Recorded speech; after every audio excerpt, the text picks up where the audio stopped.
chronic osteomyelitis and its complications are quite commonly seen in pediatric orthopedic OPD. Chronic osteomyelitis has many problems like recurrent flares of infection, sinuses draining pus, sequestri, right from microsequestrum to huge large sequestrum involving the entire diaphysis are seen, cavities, a weak bone leading to pathological fracture, gap. Gap usually results due to removal of large sequestri or resection of bone, and of course, Brodie's abscess. So the principles of treatment of chronic osteomyelitis are thorough debridement, bold resection of dead tissues, insertion of antibiotic impregnated cement beads or even intramedullary rod. Calcium sulfate beads nowadays are quite useful. Fixation of pathological fracture when it is there. And of course, early coverage of the wound, vacuum assisted closure if needed. So bold resection is very important because the residual infected tissue is the main cause of recurrence of infection. So it is not only the resistant organisms, but inadequate debridement is the main cause. So according to Ciani, he says that debridement is the unchallenged cornerstone of treatment of chronic osteomyelitis. Coming to the pathological fracture now, the bone can fracture in osteomyelitis because it becomes weak due to cavity. Huge cavity can weaken the bone, or sclerosis, or even osteopenia due to infection can weaken the bone and it can fracture. So the principles of treatment are same. We have to debride if there is infection. We can insert antibiotic impregnated beads and we have to fix the pathological fracture. The antibiotic impregnated cement beads need to be removed. So nowadays I prefer calcium sulfate beads which get absorbed completely. So here's a case. This distal end radius fracture was due to this huge cavity here, and there was sequestrum and draining sinus. So I removed this sequestrum, debrided the cavity, and inserted calcium sulfate beads there. So I could close the skin there and there, and I just treated this child in a cast, and this fracture united very well with complete healing of infection. But one cannot be as lucky as that all the time. For example, in this case, this girl came to me after almost 1.5 to 2 years since she had chronic osteomyelitis. She had multiple draining sinuses, lot of sclerosis, many small sequestri, and because of sclerosis, she broke her femur. So she was also treated conservatively for some time by somebody else, but it didn't work, obviously. I did a thorough debridement. I removed all the infected tissue. I resected the sclerotic bony ends, freshened them, and applied Ilizarov fixator. Allowed her to walk immediately, and look at the union, excellent union with complete healing of infection. This is her 3-year follow-up X-ray, doing very well. This pathological fracture was a segmental fracture. This boy had pan-diphyseal osteomyelitis, and it resulted into segmental fracture in tibia. So this part of the bone was exposed. Somebody drilled holes in his bone, and he was treated again conservatively. He was put in a cast, and he came to me about 1.5 to 2 months, and his fibula united.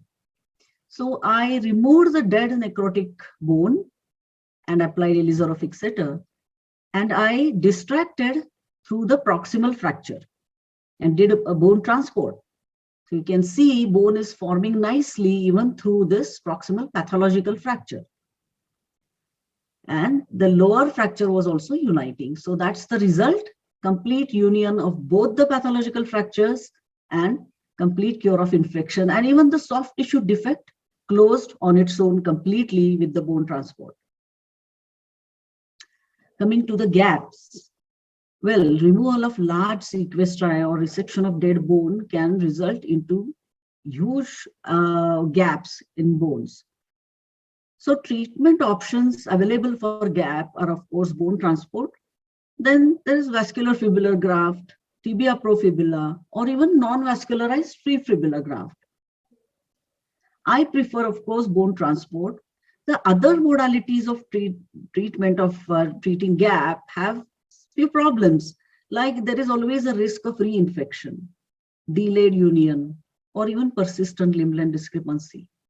Whereas in bone transport, along with bone gap, you can even deal with the soft tissue gap. The soft tissue defects close simultaneously. Limb-length discrepancy can be corrected. Even the deformities, if they are there, can be corrected. So I prefer bone transport. So a few cases. So this girl had these sequestri. So after removal of sequestri and debridement, it resulted into gap. Her fibula was intact, so I did a bone transport. I did a distal corticotomy and did bone transport from distal to proximal side. And you can see good for bone formation. In children, you can get away with a diaphyseal corticotomy. They throw quite good bone and it united very well. She had a little recurvatum deformity, but she was a young child, so it remodeled. Another patient with a huge gap, a large sequestrum was removed from here, and look at the gap, about 8 to 10 centimeters of gap. So even in him, the fibula was intact. So I did a bone transport by doing a proximal corticotomy and did bone transport from proximal to distal. See, very good bone formation at the corticotomy side and a very good union here. This girl had chronic osteomyelitis and somebody removed sequestrum from here in the proximal tibia. She also had destruction of medial and posterior part of growth plate. So she was walking on it. This is quite common in our country. They keep on walking, and then she developed this varus and recurvatum deformity of proximal tibia. There was hypertrophy of fibula. Fibula was overgrown and fibula was also in varus. So I debrided. I actually resected this sclerotic bone here and did acute docking and corrected the deformity gradually. I also ablated the remaining part of growth plate and did a corticotomy distally and bone transport, and that's her union with complete cure of infection. As expected, she came with 4 centimeters of shortening at the age of 16 years. So at this point, I did lengthening with a technique which I have developed and published called as lengthening over slotted plate. So in this technique, I put this slotted plate and one ring above the plate and one ring below the plate. Corticotomy here. I put 3 screws in the proximal holes of the plate and 1 screw in the slot which goes in the distal fragment, and it slides in the slot along with the distal fragment. So as soon as the distraction is over, I put screws in the distal holes and remove the fixator. So this is immediately after removal of fixator.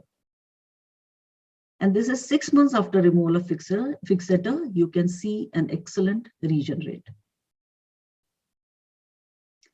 Infected non-unions due to chronic osteomyelitis can also be very well treated with Ilizarov, with or without deformity.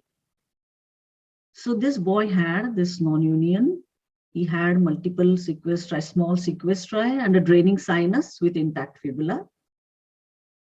So I resected his non-union. I converted the oblique bone ends into transverse. I resected the sclerotic bone and applied Ilizarov fixator. I compressed it for 10 days and then slowly distracted from the same site to gain length. And you can see a good union. This is his 1-year follow-up and this is his 3-year follow-up.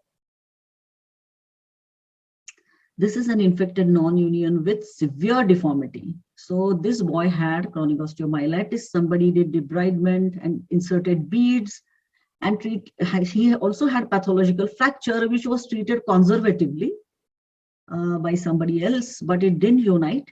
The child continued to walk on it, and he developed this very stiff non-union. So I removed the beads were exposed, I debrided, I removed all the sequestri and applied Ilizarov fixator and corrected the deformity gradually by distraction. So you can see correction of the deformity and even the fracture is uniting. So complete union of the fracture, complete cure of infection. 10 degrees of his recurvatum remained because the bone united before I could correct that. But I'm not worried because I was sure that it would remodel. He was a young boy and his distal femoral growth plate was intact. So as expected, this is his 2 years follow-up, complete remodeling of the recurvatum and full function. So thank you for your kind attention.